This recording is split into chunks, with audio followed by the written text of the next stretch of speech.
Good morning, everybody. I'll be continuing to do readings on the topic of the five hindrances today. First one I'd like to start with is from this book, The Teachings of Phra Ajaan, Volume 1, Collected Writings. Ajahn Jeff did this translation, and the selection I'll be reading from is from a writing of Ajaan called The Craft of the Heart. That's a really good introduction to Dhamma practice, meditation techniques, etc. Before getting into the five hindrances, the section preceding is on the topic of the four postures, so the four bodily postures that we can use for meditation. And Ajahn Lee has a nice explanation of them, so I thought I'd read that first, and then he gets into the five hindrances, and then he gets into techniques for dealing with the hindrances that are various in detail and pretty useful, so I'll read those. On the four postures. The purpose of meditating in four postures is simply to provide rest and relief for the body. The actual meditation exercise is always kept the same. No matter what the posture, don't let go of your original theme. Keep watch over your mind at all times. Beginners, though, should devote most of their time to two postures, sitting and walking. Meditate in these two postures as much and as often as possible, and concentration will come easily. As for the other two postures, they aren't very conducive to collecting the mind. When you lie down, concentration can easily turn into sleep. When you stand, the mind has trouble settling snugly down. But once you're skilled and find that the posture is no obstacle in reaching concentration, there's nothing against your dividing your time in a balanced way among all four postures. And if you can meditate with every breath, so much the better.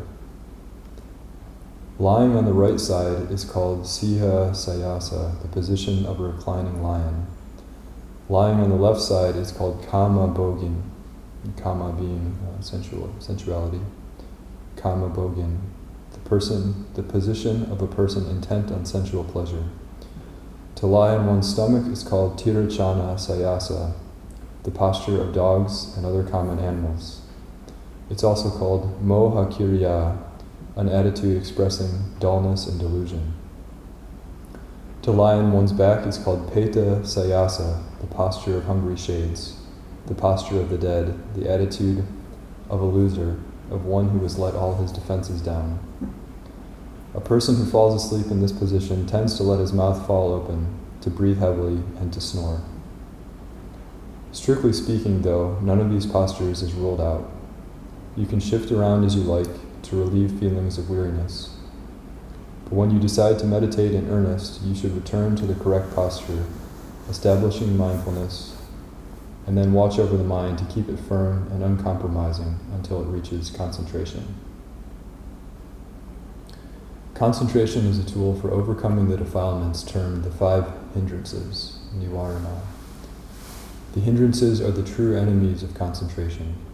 They keep blocking the mind, preventing it from settling down and getting firmly established. When any of them arises, the mind is unable to see the Dhamma. The fact that they act as obstacles, obstructing the mind from attaining the good, is why they are called the enemies of concentration. The five hindrances.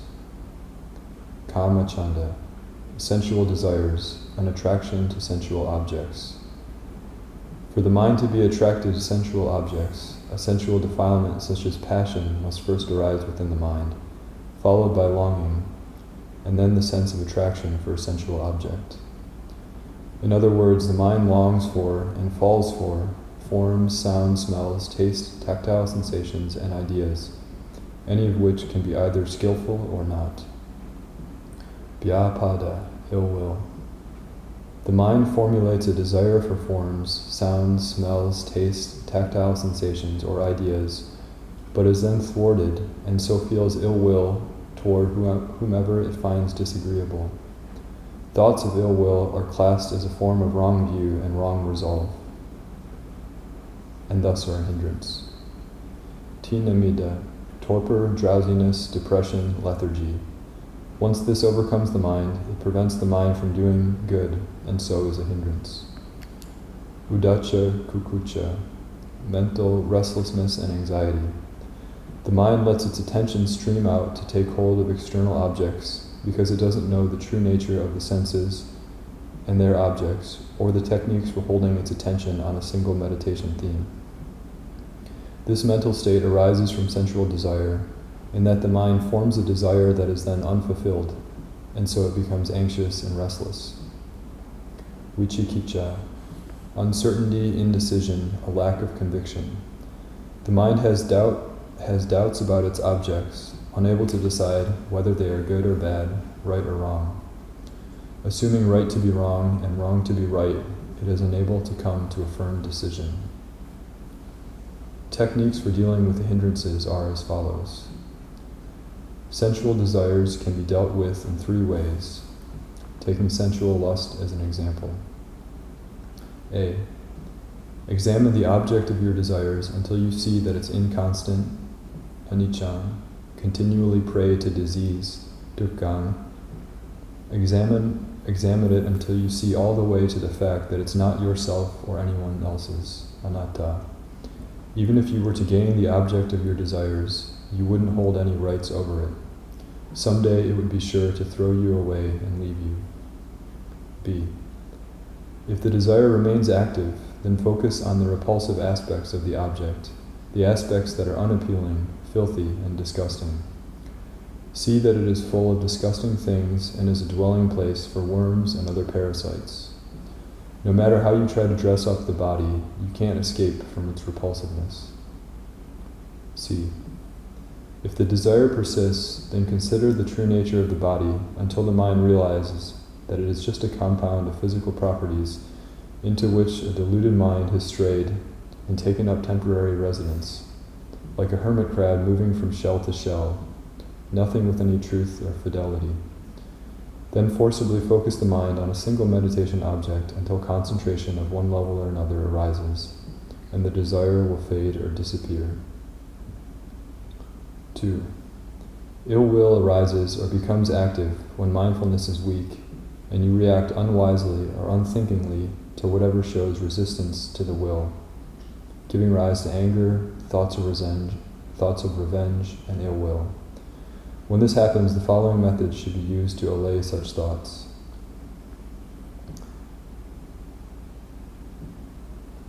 A. Give rise to thoughts of goodwill either towards specific people or to all living beings in general. B.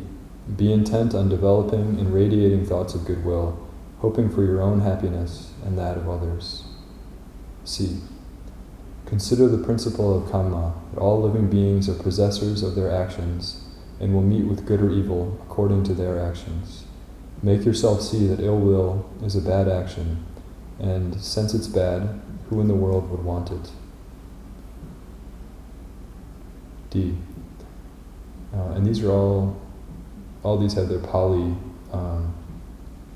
terms. I believe they're probably a list from the commentaries, and so Aswa and Jeff is translating them, but there's a Pali terminology for all these. D. Be increasingly circumspect and astute in applying and using these various techniques. E. Associate with virtuous people who are kind and considerate. Be careful to speak and think only of those topics, such as the development of goodwill, that are congenial and useful to yourself and those around you. Make the resolution that you will keep your attention focused on your own faults, in thought, word, and deed, and not on the faults of others. Keep your attention right at the heart, with the realization that ill will arises at the heart, and so will have to be cured at the heart.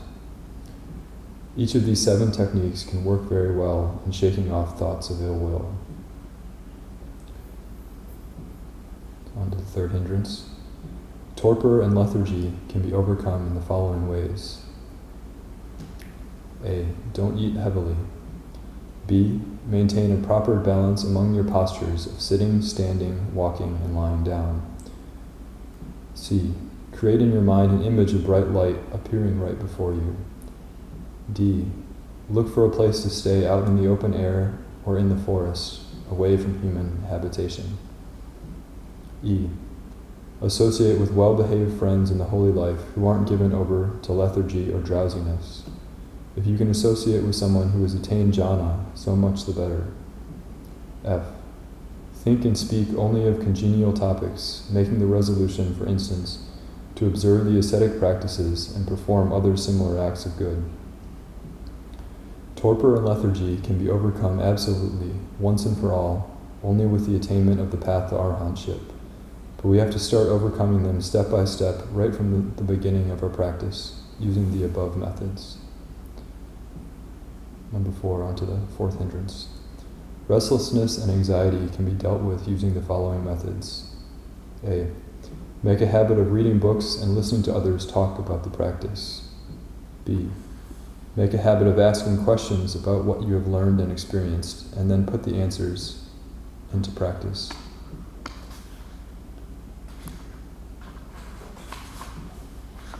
C. Be knowledgeable and scrupulous concerning the precepts and practices you have undertaken. D. Associate with those who are mature in their virtue and circumspect in their knowledge and behavior. E. Associate with friends you admire. F. Speak of matters that put your mind to rest, for example, of what is right and wrong. Restlessness and anxiety are abandoned once and for all only with the attainment of the path to arahantship, but we have to start overcoming them step by step, right from the start. Fifth hindrance. Uncertainty can be dealt with using the following methods. A. Make yourself well-read and well-informed concerning the practice. B. Make a habit of asking questions of those who are experienced. C. Be expert with regard to the precepts and practices you have undertaken. D. Work on increasing your enthusiasm for what is good. E. Associate with good people. F. Speak only of topics that will allay your uncertainty. For instance, discuss the virtues of the Triple Gem. Uncertainty concerning the Triple Gem is abandoned once and for all with the first attainment of the stream to Nibbana. What all this comes down to is that the 5 hindrances all disappear when you focus on the body to the point where it becomes clear, and focus on the mind to the point where it becomes firm and resolute, because the hindrances arise right at the body and mind, and where they arise is where they should be dispersed.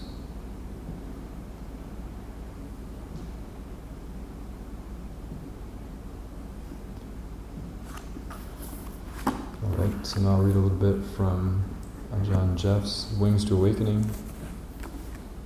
He has a nice introduction on the topic of the hindrances. There's a few passages in there that I think are quite helpful, and then I'll go into some sutta readings that he has selected in here.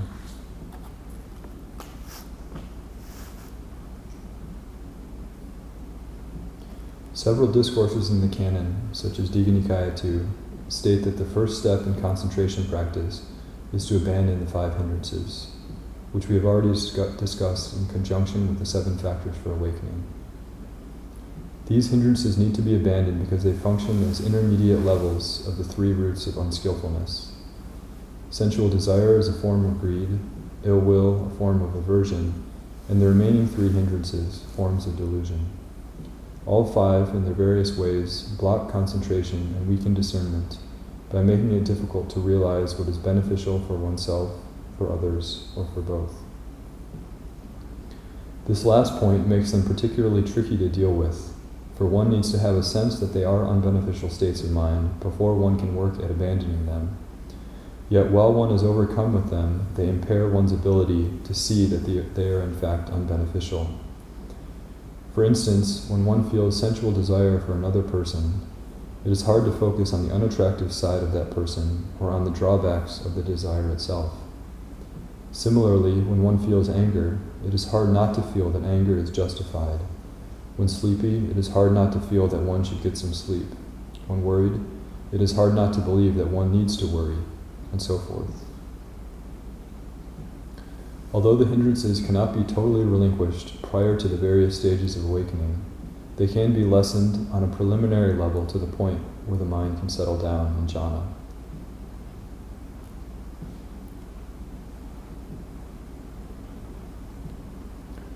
To escape the double bind mentioned above, the fact that the hindrances blind one to one's own true best interests, and yet one needs to see those true interests if one is to overcome the hindrances, one must depend on all 5 faculties as one has been able to develop them.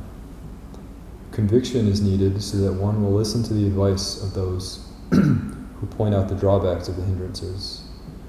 A certain momentum of persistence, as right exertion, is needed so that one will make the effort to abandon the hindrance as soon as one is aware that it has arisen and before it grows into anything stronger. Mindfulness, based on the frames of reference, is needed so that one can be alert to the arising of the hindrances and can remember why they should be abandoned in the first place. This mindfulness can be strengthened by remembering the teachings of others who have pointed out the drawbacks of the hindrances. The many similes that the Buddha gives for the hindrances, given in various passages, which I'll go on to read, serve the purpose of keeping those memories vivid. It can also be strengthened by remembering the drawbacks of the hindrances as encountered in one's own personal experience, the damage that has come when another person has given in to them, and the things that one regrets having done oneself when under their influence. Because preliminary levels of concentration and discernment are present in right exertion and the practice of the frames of reference, these faculties play a role in abandoning the hindrances as well. As they develop strength, they make one more and more skilled in cutting off the hindrances as effectively as possible.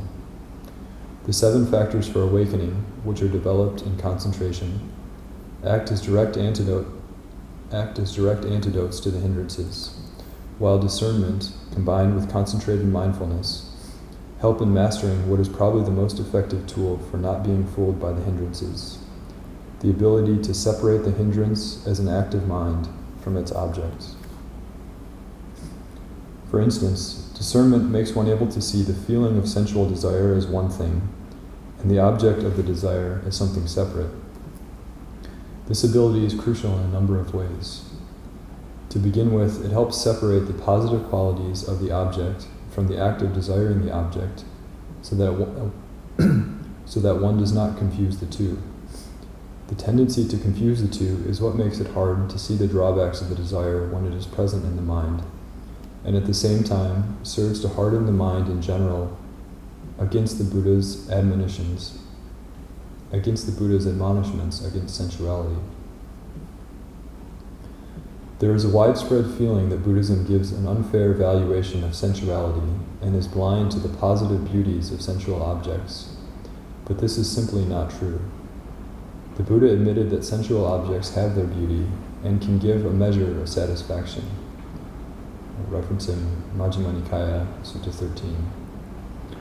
He pointed out, however, that the beauty of an object is not the whole story, for all beautiful objects must decay. If one's happiness is based on them, that happiness is in for a fall.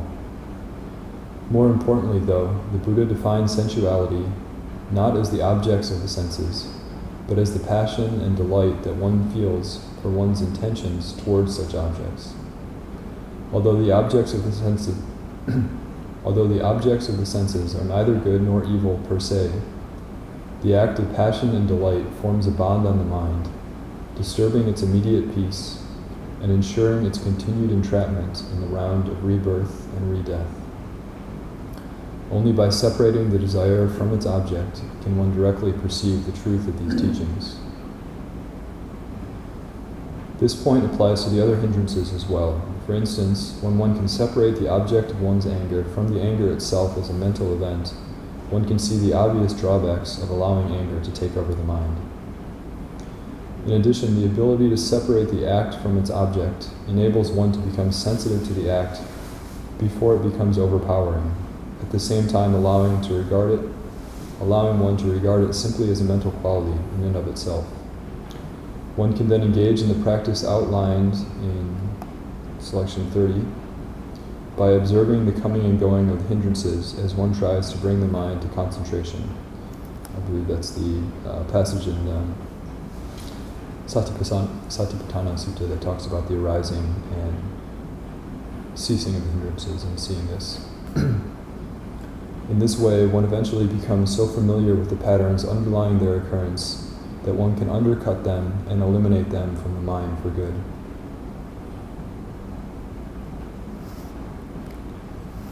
Passage 137 gives an example of one of the patterns that one will see when sensual desire arises.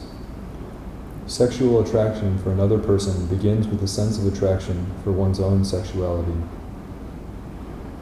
Passage 96, in a more abstract fashion, lists other patterns of mind that feed the hindrances. By perceiving such patterns, one can take one's analysis of the roots of unskillfulness in the mind to ever more subtle levels.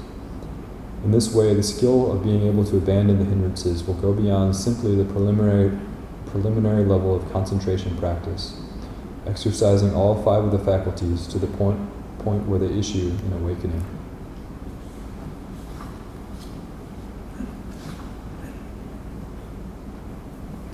So I'll read a couple sutta selections that Ajahn Jeff has in here that are on the topic of sensual desire, and they,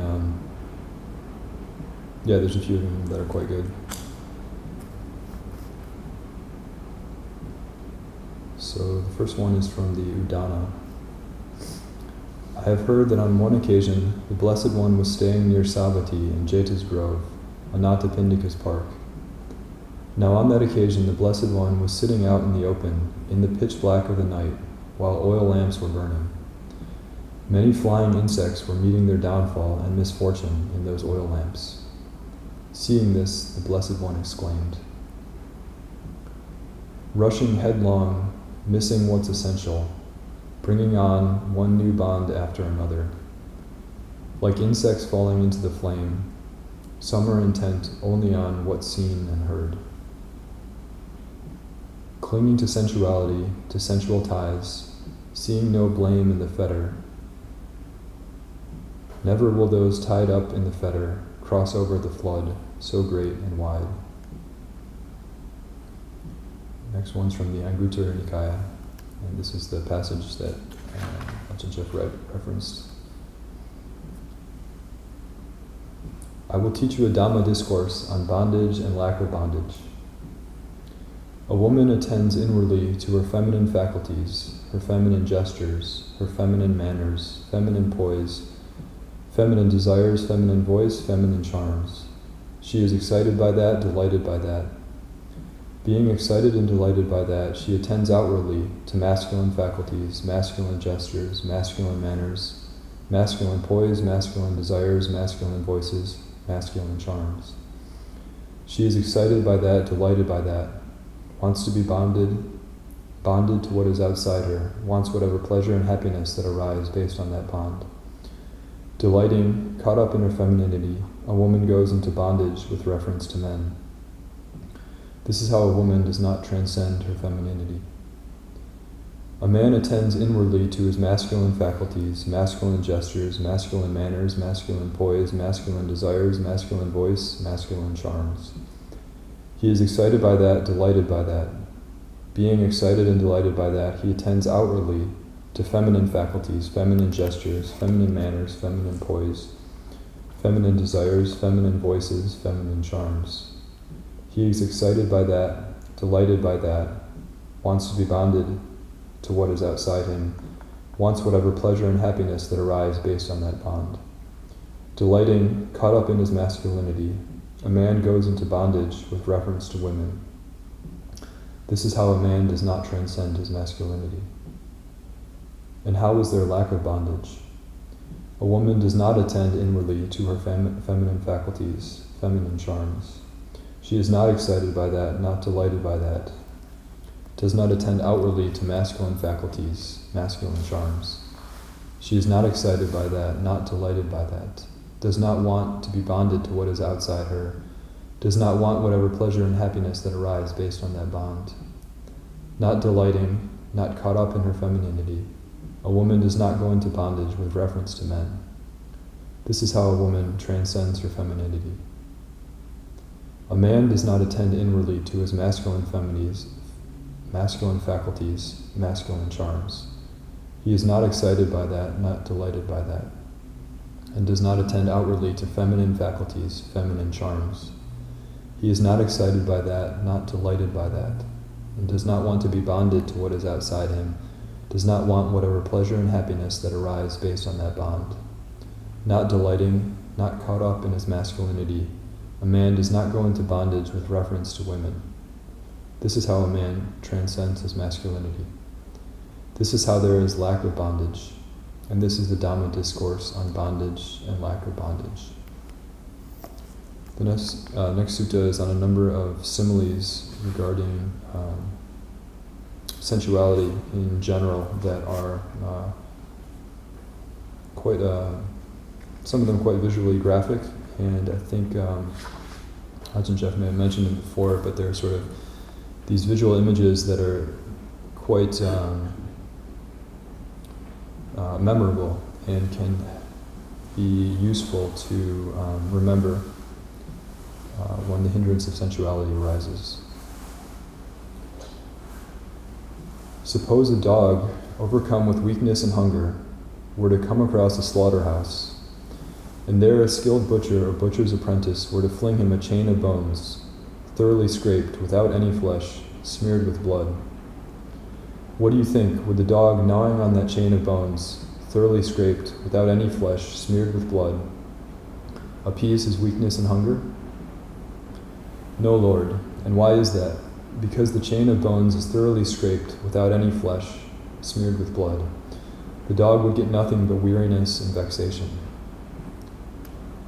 In the same way, householder, a disciple of the Noble Ones considers this point. The Blessed One has compared sensuality to a chain of bones, of much stress, much despair. The drawback there is more. Seeing this with right discernment as it has come to be, then avoiding the equanimity coming from multiplicity, dependent on multiplicity, he develops the equanimity coming from singleness, dependent on singleness, where clinging for worldly baits totally ceases without a trace.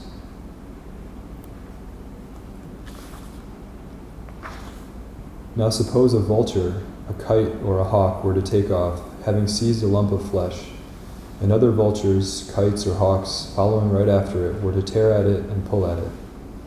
What do you think, if that vulture, kite, or hawk were not quickly to drop that lump of flesh, would it meet with death from that cause or with death-like pain?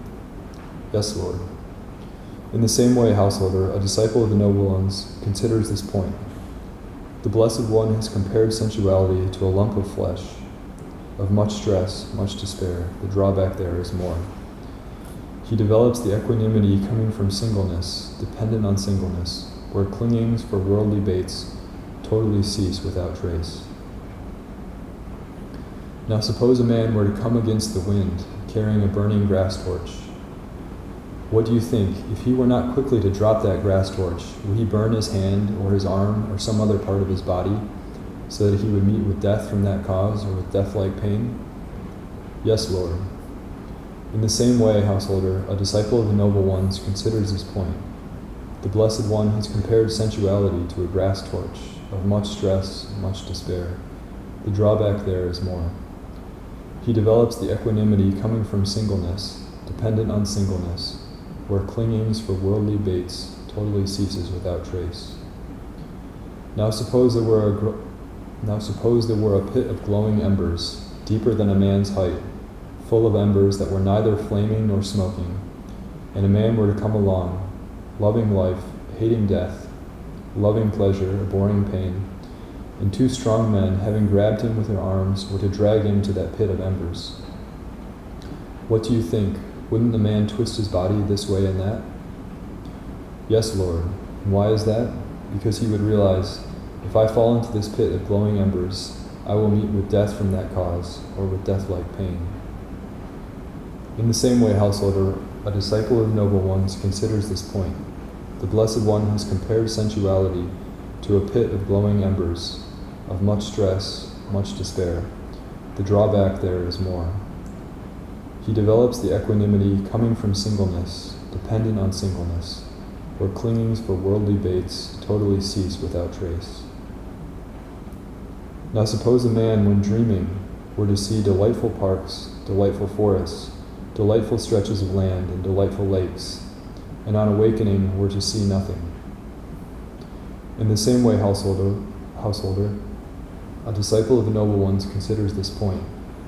The Blessed One has compared sensuality to a dream of much stress, much despair. The drawback there is more. He develops the equanimity coming from singleness, dependent on singleness, where clingings for worldly baits totally cease without trace. Now suppose a man, having borrowed some goods, a manly carriage, fine jewels, and ear ornaments, were to go into the market preceded and surrounded by his borrowed goods. And people seeing him would say, "How wealthy is this man?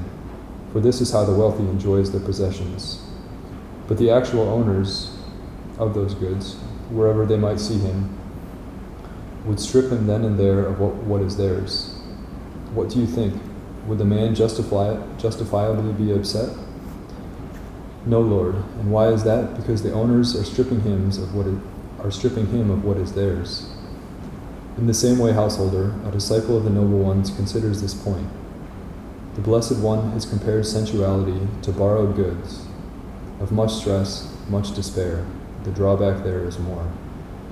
He develops the equanimity coming from singleness, dependent on singleness, where clingings for worldly baits totally cease without trace.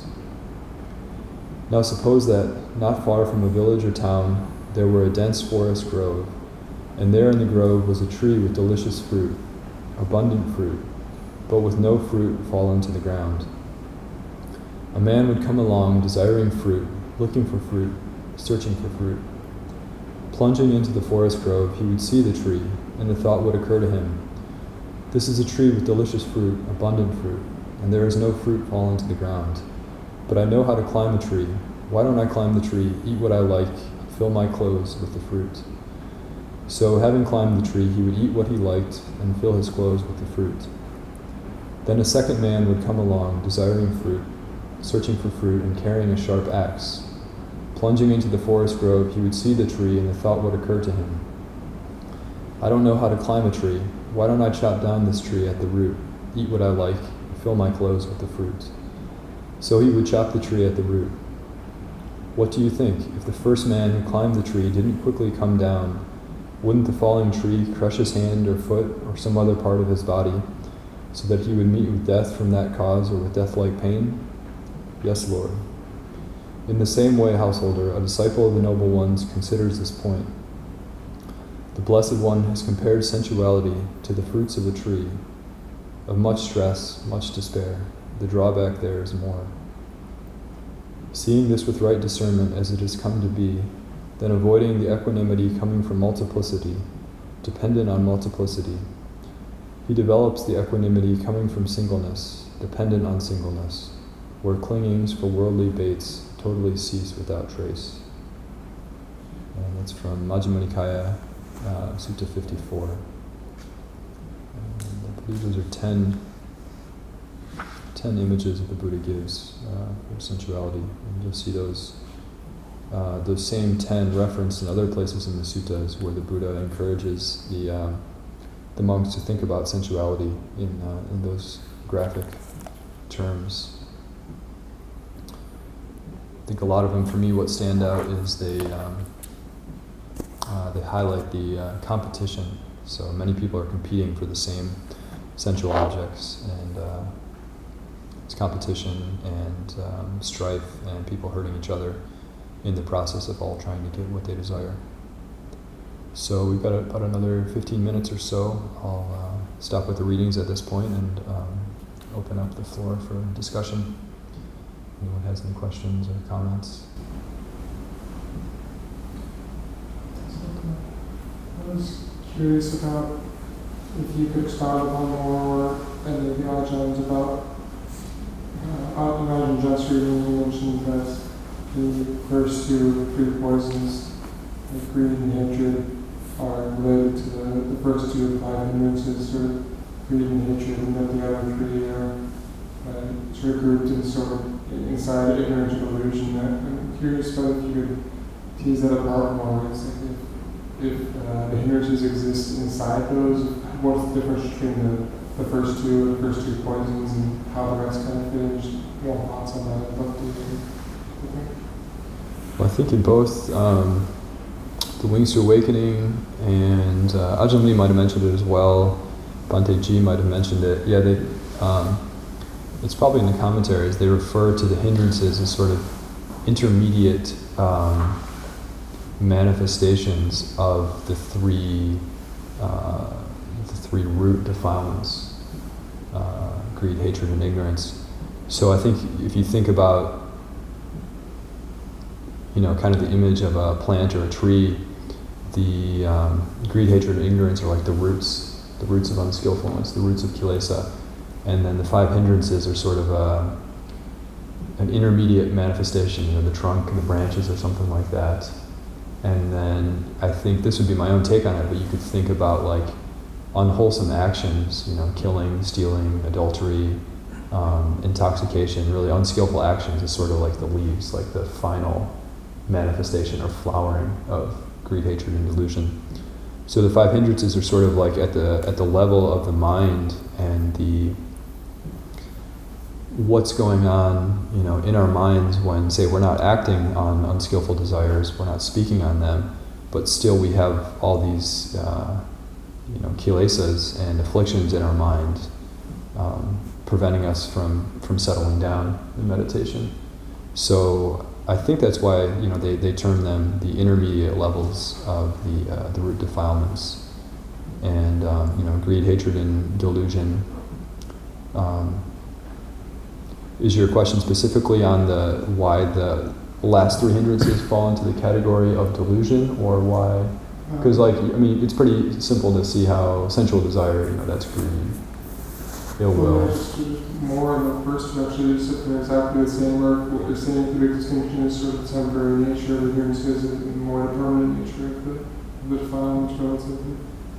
Or if there's more, if there's like sort of specification within that, the first hindrance is in the balance of the first poison, then if it's a different thing or if it's exactly the same, just more temporary.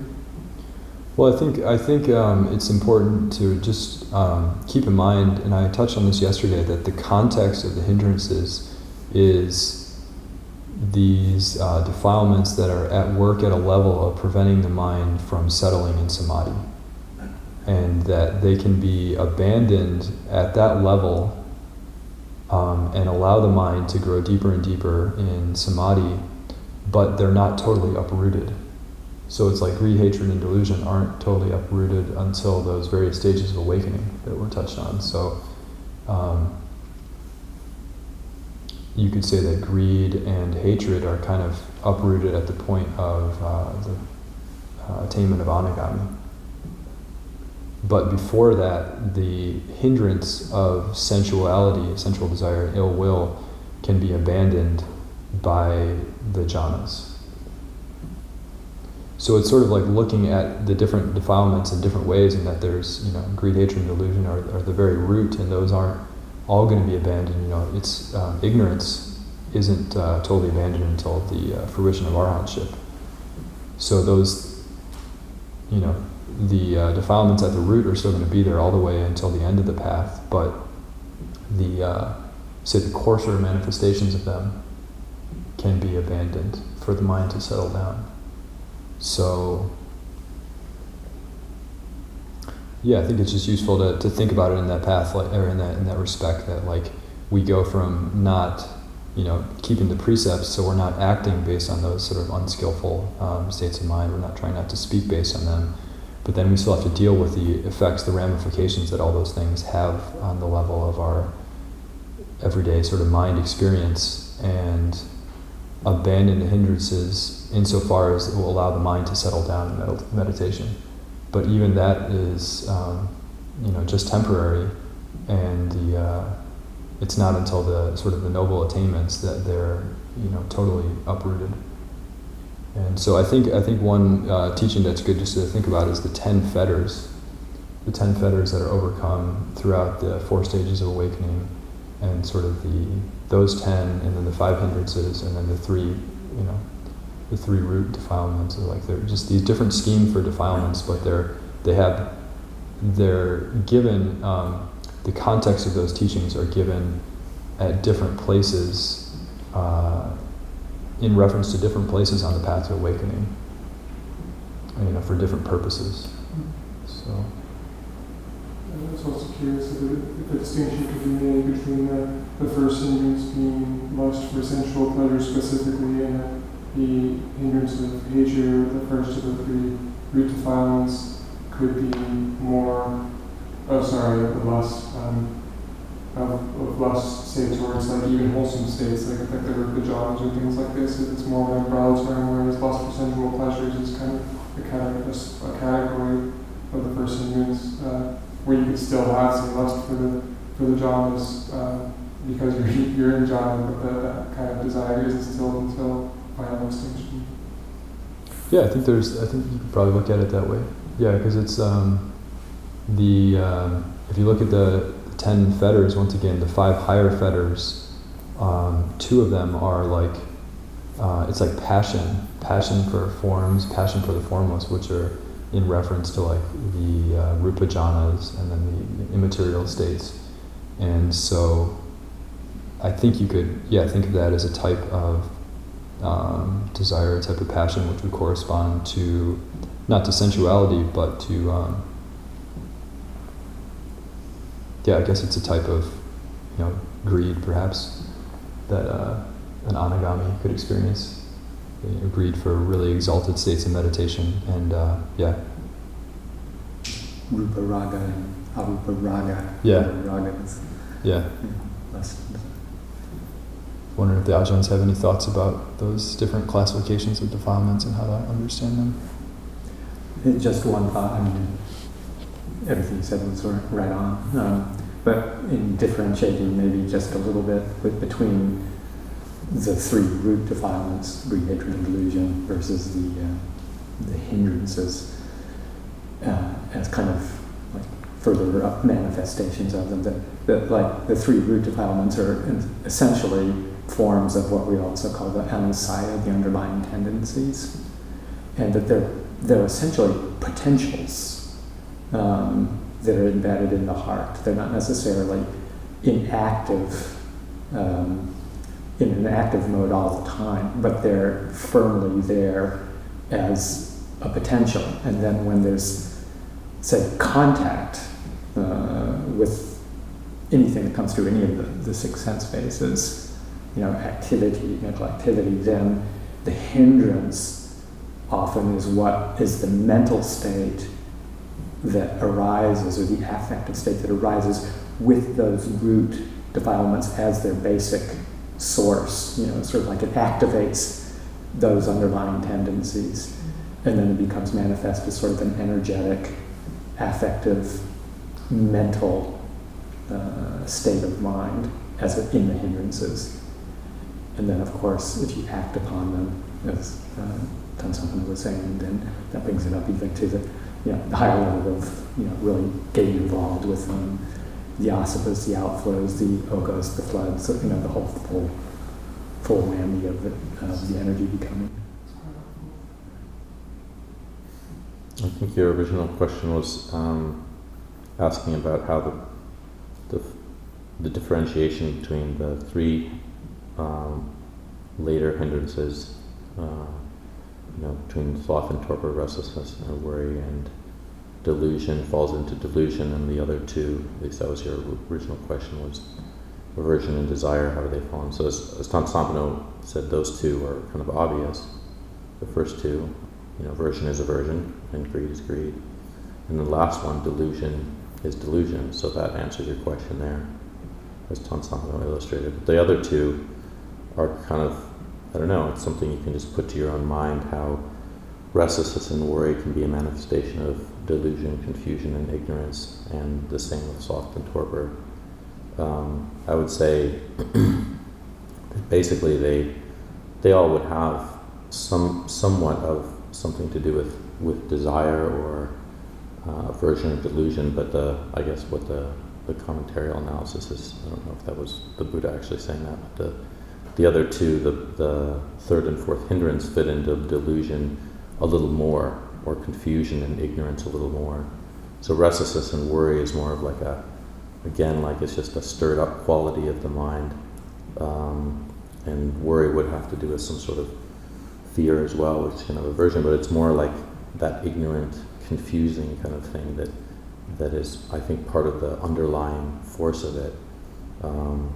And sloth and torpor also can have that delusional, much more delusional aspect than I think just straight aversion and desire, where it's like just putting the mind to sleep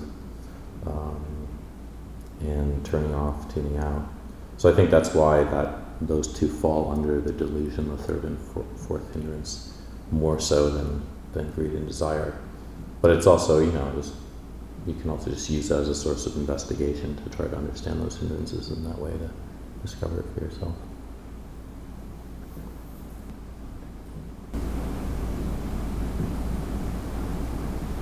I think it's interesting, like, trying to find like a threshold. It's almost like you make a threshold for adulthood. We say that happens at 18. You're an adult now, you're 18, but that's just something we've written on paper where it's like, there is a marked progression, but it's like just this experience